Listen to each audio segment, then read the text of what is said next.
लग जाए, प्रमोशन हो जाए और एडमिशन हो जाए, ये हो जाए वो हो जाए, ऐसे नहीं होता है।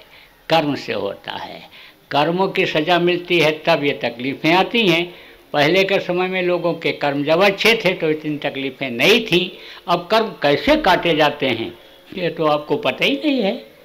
निकालते थे लोग तो तनख्वाह में से 10वां कहते निकालते, व्यापार में से निकालते थे, उसमें से करते थे। जब बहुत से लोग करते भी हैं, निकालते भी हैं, यानी 10वां निकाल देते हैं या कुछ निकाल देते हैं, उससे भी ज़्यादा निकाल देते हैं। जिनको इस चीज़ की जानकारी हो गई, गुरु महाराज भी बोलते थे इस बात को, मुझको भी बोलना है, बताना है, समझाना है, कोई ना कोई तो कहेगा ही फायदा दिलाने के लिए, सुख शांति के लिए कोई ना कोई बताएगा ही रास्ता। तो बहुत से लोग निकालते हैं, तो उससे क्या होता है, लक्ष्मी तो आती हैं, धन तो बढ़ता जाता है, लेकिन जब रात को लौटते हैं तो नींद की गोली खानी पड़ती है। किसी का कोई कहता हमारा सर में दर्द है, किसी कहता है पैर दबा, अरे हाथ लुंज हो गया, उठ नहीं पा रहा है। उसका क्या कारण है? ये जो सत्संगी हो, नामदानी हो, सेवादार हो, आपको समझना चाहिए कि आप तन की सेवा नहीं करते हो। आपने धन की सेवा किया, लक्ष्मी को लगाया, तो उससे आपकी लक्ष्मी बढ़ गई। लेकिन जो शरीर से आपने पाप किया, कर्म जो आपका शरीर से करने का शरीर के ऊपर आया, कष्ट भोग रहे हो, शरीर से सेवा करके उसको आप काट नहीं पा रहे हो। इसलिए शरीर की सेवा करो। शरीर की सेवा करोगे कर्म कटेंगे तो शरीर स्वस्थ रहेगा। अब शाकाहारी का अभियान चल रहा है, नामधुनी का अभियान चल रहा है, और जितने बीमार यहाँ बैठे हो, कह लो हम नहीं उठ बैठ पाते हैं, आप प्रचार करना शुरू कर दो। गारंटी के साथ कहता हूँ कि फायदा आपको दिखाई पड़ेगा, फायदा दिखाई पड़ेगा। आप करके देखो।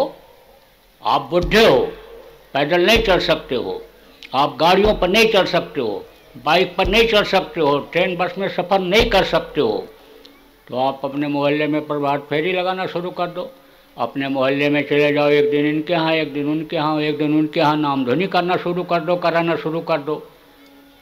एक बहुत बुढ़े 80-85 साल के सत्संगी, तो उन्होंने कहा मैं तो कुछ नहीं कर पाता हूँ, लेकिन सुबह 4 बजे 20-30 लोगों को फ़ोन कर देता हूँ, भैया उठो, मैं तो नहीं उठ पा रहा हूँ, मैं तो लेटे लेटे ध्यान कर रहा हूँ, गुरु से दया दुआ मांग रहा हूँ अपनी जीवात्मा के कल्याण के लिए, लेकिन तुम तो बैठ करके भजन कर लो, समय हो गया भजन का। और जब यानी समझ लो कि जब दोबारा यानी समझो फिर करता हूँ, और फिर करता हूँ, जब फ़ोन उठा लेते हैं फिर कहता हूँ उठ जाओ उठ जाओ, और जब नहीं उठाते हैं या स्विच ऑफ हो जाता है, समझ लेता हूँ वो बैठ गया। तो यही काम करो। सेवा तो बहुत तरह की होती है।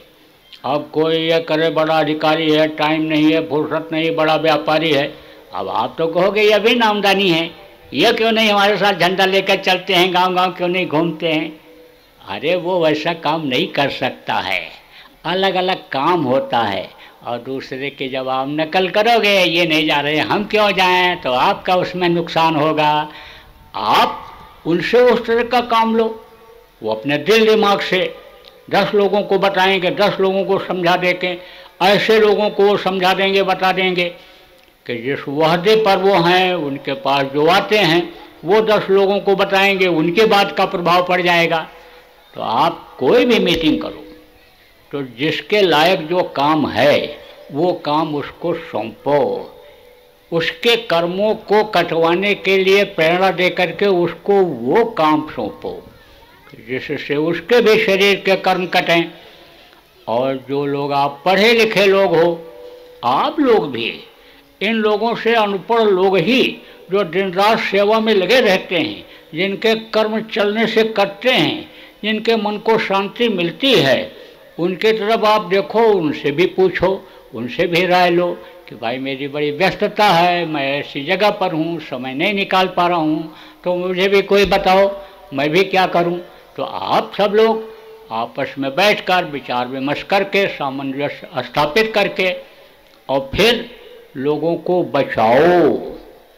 कहा जान बचे बड़ भाग, जान जब जान पर आफत आती है तो यह धन दौलत पुत्र परिवार कोई नहीं देखता है। गांव के ऊपर आफत आ जाए तो गांव के लोग मदद करते हैं, जिले के लोग मदद करते हैं। जब घर घर पर आफत आती है तो अपने घर के लोगों को देखते हैं, और जब सबके दाढ़ी में आग लगती है तो अपनी दाढ़ी बुझाता है, दूसरे कोई बुझाएगा।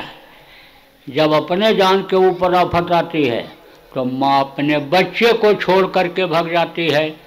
जब उसको ये हो जाएगा छूत की बीमारी लड़के को हो गई, हम सेवा करेंगे हमको हो जाएगा, हमारे घर में कोई मर गया है इसको हम जलवाने के लिए जाएंगे, कीटाणु हमारे अंदर आ जाएंगे, मर जाएंगे, तो घर के ही लोग मुर्दा नहीं उठाएंगे, कहेंगे सरने दो, जान बचाओ। ऐसा समय आ रहा है, युग बदलने जा रहा है, परिवर्तन होने जा रहा है। और जब जब युग बदलता है तो बहुत मरते हैं।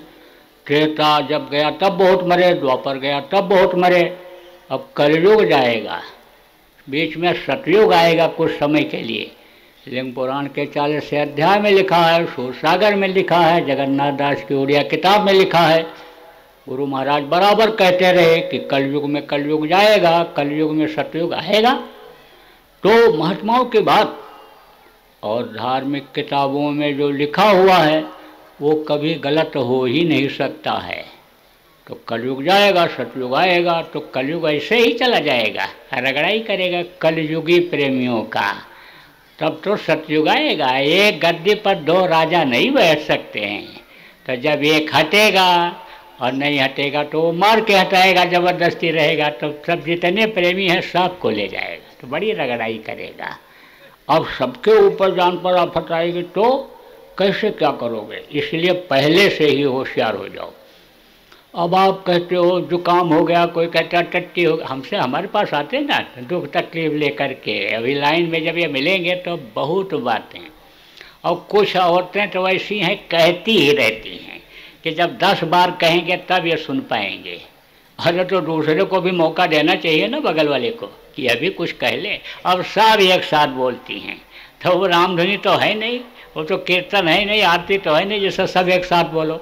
अरे अपनी अपनी तकलीफ़ कह दो तो उसका उपाय भी कुछ सोचा जाए, बताया जाए।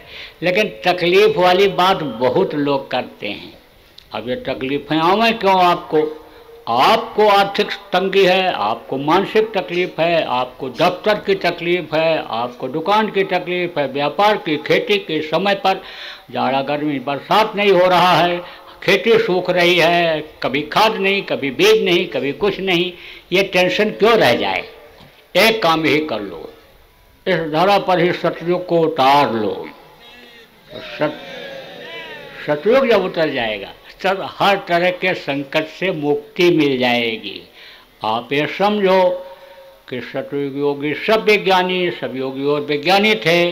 सतयुग में एक बार लोग बोते थे, 27 बार काटते थे, ऐसा इतिहास मिलता है। जब जरूरत पड़ती है बादल आके बरस जाते हैं। नाम मात्र के लिए किसान खेत को जोत करके चला आता है, जब ज़रूरत पड़ती है यानी बीज डाल के चला आता है, जब ज़रूरत पड़ती है तब बादल आके बरस जाते हैं। काटने के टाइम पर जाता था। तो सतयुग आएगा तो ऐसा नहीं हो जाएगा। एक दूसरे के फर्ज को लोग समझने लगेंगे, इंसान इंसान के काम आने लगेगा, लोगों में सच्चाई आ जाएगी, लोगों में दया और धर्म आ जाएगा, परोपकार और सेवा धर्म आ जाएगा, चारों तरफ खुशहाली हो जाएगी। अब आपको ये बताऊं कि सतयुग आ जाए और सब मर जाएं तो सतयुग का